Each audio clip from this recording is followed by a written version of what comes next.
In 2013, Ashton Kutcher gave a speech at the Teen Choice Awards, which has millions of views online. Lots of people like the speech, and while Ashton Kutcher and the Teen Choice Awards are themselves both boring topics, in order to better understand how certain ideas, specifically the ideology of the ruling class and the ideology handed down to the working class to keep them in line, to understand how these ideas are propagated through society and the bullshit that is said to repeat this ideology, let us analyze this speech in detail.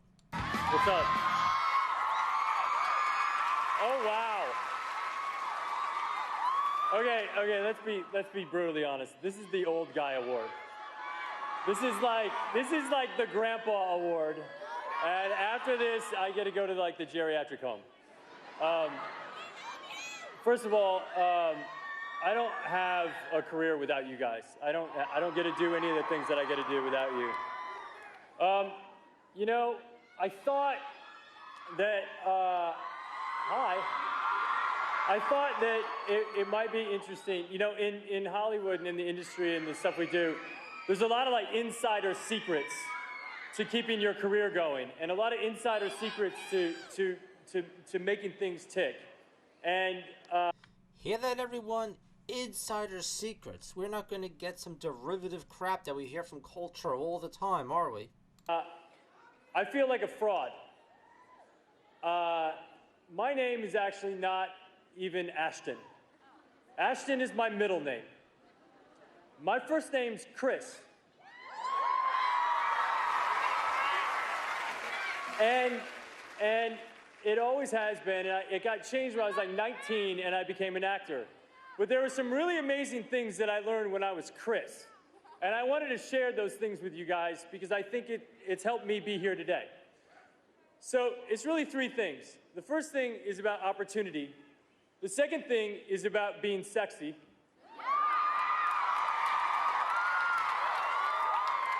And the third thing is about living life. So first, opportunity. I believe that opportunity looks a lot like hard work.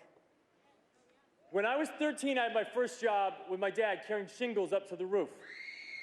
If we look up U.S. federal child labor laws, we'll see that the minimum age for hazardous employment, such as, I would imagine, carrying shingles up to a rooftop as part of a construction job, is 18 years old. So what this family employment that he was engaged in was probably illegal. If it wasn't illegal, he was just getting in through some loophole because it was a family business, and he's advocating something that is extremely regressive with regards to how society currently looks at the role of child labor.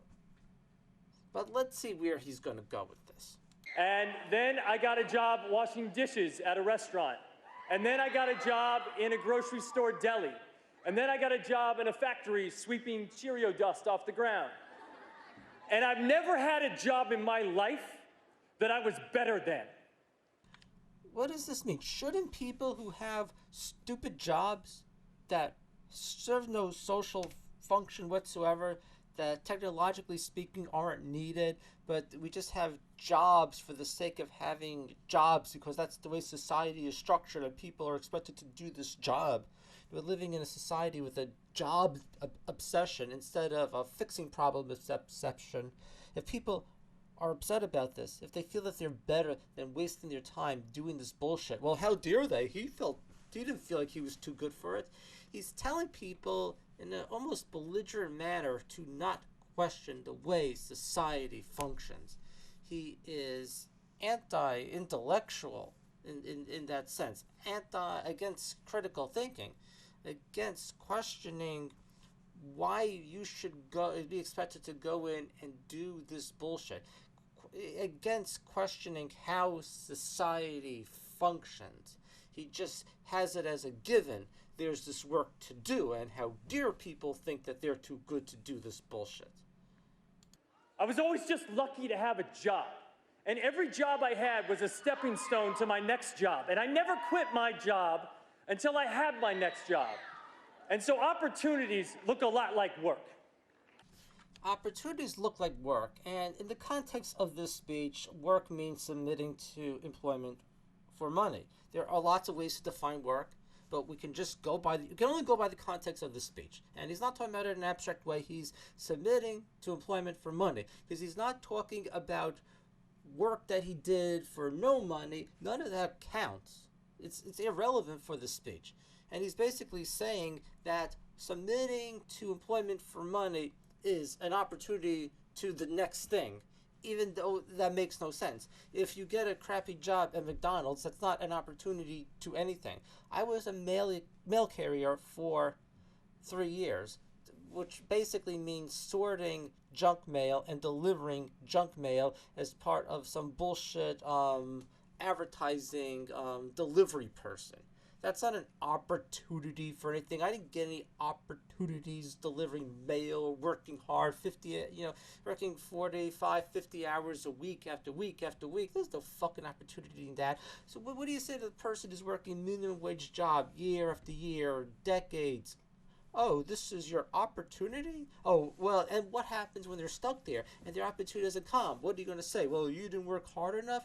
This is so stupid. It's stupid beyond description. And what it comes down to is several things. One is his self-aggrandization, that he's basically saying that he's the person who just made it by working really hard, and all those other people, their crappy jobs, just didn't work hard enough. That's one of the things that he's saying, but it's really coming down to what I think the religion of the invisible hand. This idea that capitalism is the natural order of the universe, and the universe has everything just figured out if people just submit to capitalism enough. And the problem isn't that capitalism doesn't work. The problem is people don't submit to the brutality and the pointlessness of this labor that has no social or technical function enough, that if people just submitted, then capitalism or the invisible hand will take care of them, and all these bizarre opportunities will just happen. Yet how many people become rich and famous because they luck out and land a job in a crappy in a crappy sitcom, that's supposed to take place in the 70s or in the 90s or whatever. You lucked out. It wasn't opportunity coming. These jobs weren't opportunity. This is so stupid. It's like you have to have a mental disorder to not think it's stupid, yet look at what the crowd does.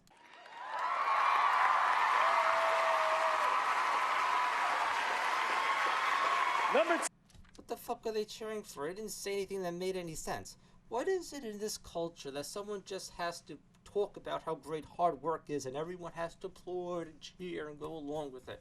It's fucking stupid. 2, being sexy.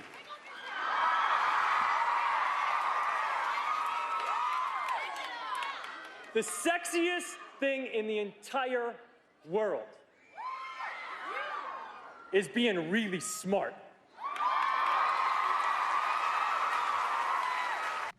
Watching this video is like being in a shitstorm, and it's like pieces of shit are flying at your face, and you're trying to avoid one, and another one hits you in the side of the face because just all this shit flying right at you.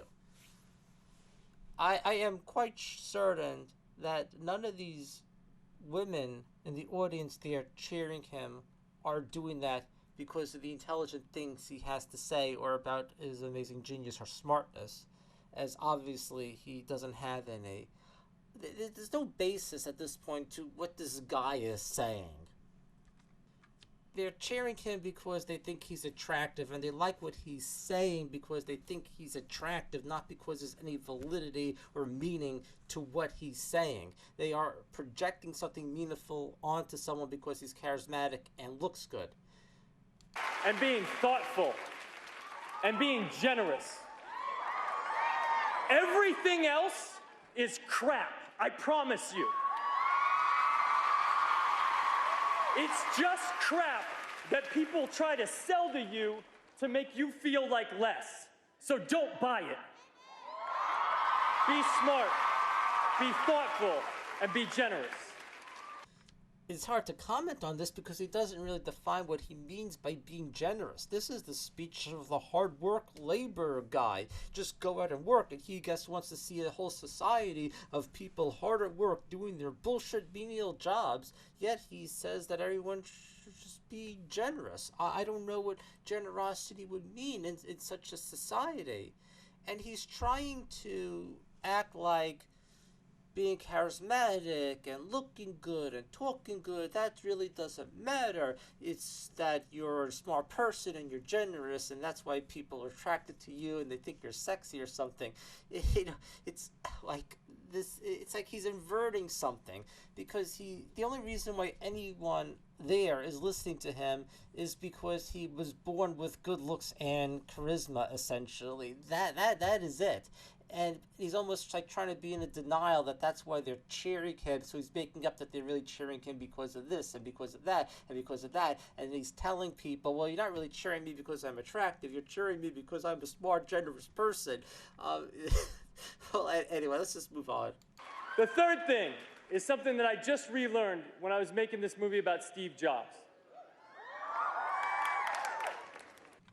I'm really perplexed by this cheering of things related to Steve Jobs, and also to extent to Bill Gates, where they're looked at as some type of geniuses who brought us the age of modern computing, when in fact computing was developed really over thousands of years of evolution of ideas and technology, and of course many technicians in the 21st century, and in coming up with a good idea or having a major contribution to computing doesn't mean you would become rich and famous, such as in the case of Alan Turing. But whatever, just cheer Steve Jobs, even though for the most part he made all his money off of the hard work of other people, which is the way that things work under capitalism. And I mean, really, do people think if Jobs didn't exist that computers would be very different now? And Steve Jobs said, when you grow up, you tend to get told that the world is the way that it is, and that your life is to live your life inside the world and try not to get in too much trouble. And that's what you've been saying so far. That's the whole point of your fucking speech. To tell people to live inside the world as it's presented to them, to go and submit to employment for labor, and to work. And if they just work and work and work within the system, then all this opportunity would come. Oh, and by the way, here's a photo of some people making Apple products, because Steve Jobs did not make all his money by making all those computers himself. He made the money off of cheap laborers around the world, and he made the money off of perhaps some better paid technicians in the United States. The fact of the matter is, he did not do all of that labor. All those people did the labor for him so he could collect their surplus value, and then when he amassed the wealth that they created, he would then go on preaching about how wonderful life could be if you play it by his rules, as if he is some type of spiritual sage. And that's why I really can't smell with Steve Jobs. He's not some spiritual sage. All he was some guy at the top of the capitalistic class who collected surplus value, so he was able to live the good life off of those people's labors. There's no spiritual fucking message in this. He's not the fucking Buddha or anything. And maybe get an education and get a job and make some money and have a family. But life can be a lot broader than that when you realize one simple thing, and that is that everything around us that we call life was made up by people that are no smarter than you. And you can build your own things. You can build your own life that other people can live in. That first point is really just stupid. Not everyone is born with the same gifts. But by saying that, you're making it sound like everyone has the same potential, but some people just work harder enough so the invisible hand will bless them, and those people who don't make it, the invisible hand didn't get their blessing because they didn't work hard enough. You're taking away the class aspect of capitalism, and you're turning capitalism into something that just delivers the results of how hard someone works, which has nothing to do with actually analyzing capitalism. The second thing is capitalism forces people to sell their labor for money. So people have to participate in the system, and due to the rise of technology, we don't need all this labor. So we have a system where people just do more and more and more bullshit jobs, and they cannot escape it. And there are certain things regarding structural classism. So we live in a class system where through, say, banking institutions or law enforcement, the lower classes are kept entrenched in the lower class. So we don't live in a world that anyone could just, turn it into whatever they want. So build a life. Don't live one. Build one. Find your opportunities and always be sexy. I love you guys.